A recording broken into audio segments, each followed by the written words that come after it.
When it says years, it really means months.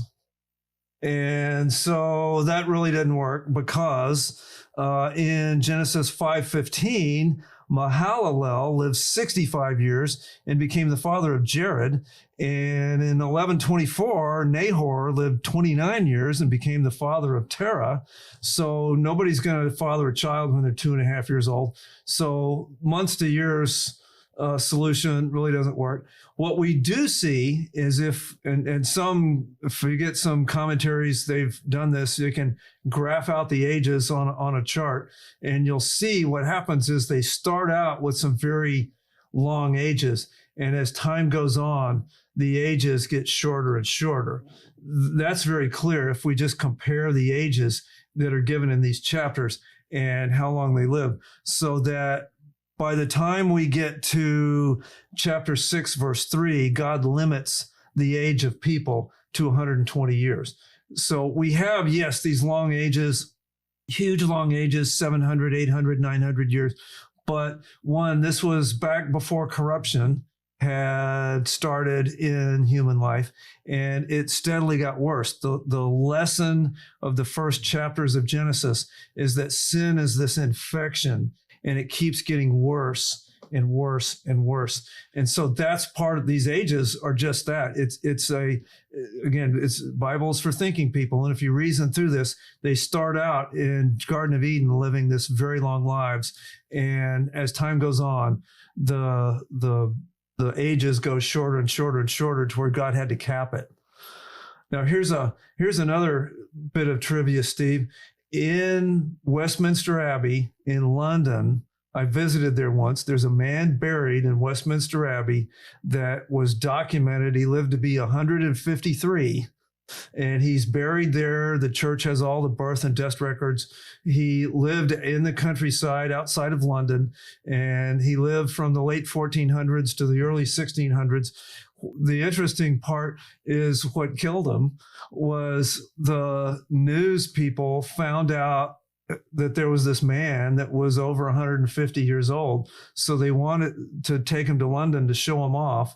And so they put him in a wagon, and in the bumpy roads in those days, the travel caused his death. If they had left him alone, who knows how long he would have lived. But he was a documented case of living to be 153. And again, they've got all the records and know about this man.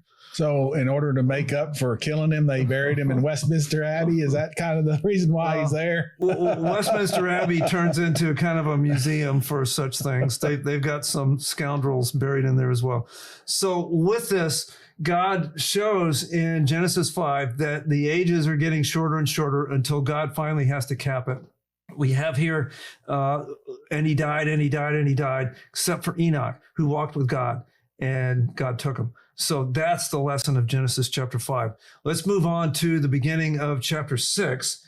And in chapter 6, of course, in the middle of this chapter is we learn of Noah and what he's going to do with the flood. But at the beginning of it, it sets up what happens prior to the flood. So, Steve, if you could read the first 2 verses of Genesis chapter 6.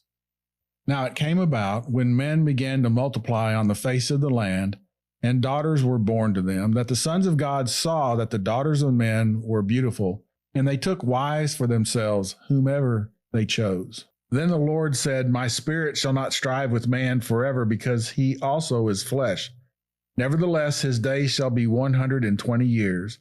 The Nephilim were on the earth in those days, and also afterward, when the sons of God came in to the daughters of men, and they bore children to them. Those were the mighty men who were of old, men of renown. With this passage, Genesis 6:1 talks about the sons of God marrying the daughters of men. And then it talks in verse 4 about the Nephilim. This has raised some questions with Bible teachers and Bible scholars over the years about who is it talking about when it mentions the sons of God, and who were these Nephilim?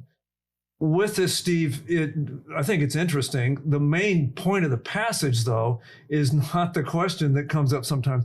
The main point of the passage is this progression that's been happening since chapter 3 of increasing amounts of sin and increasing amounts of problems that are created. So the real problem here is that this is a continuation of the decaying effects of sin, to where now people are just doing kind of whatever they want, and some things are getting increased and some things are kind of getting out of control here. That's really the flavor that it's communicating, don't you think?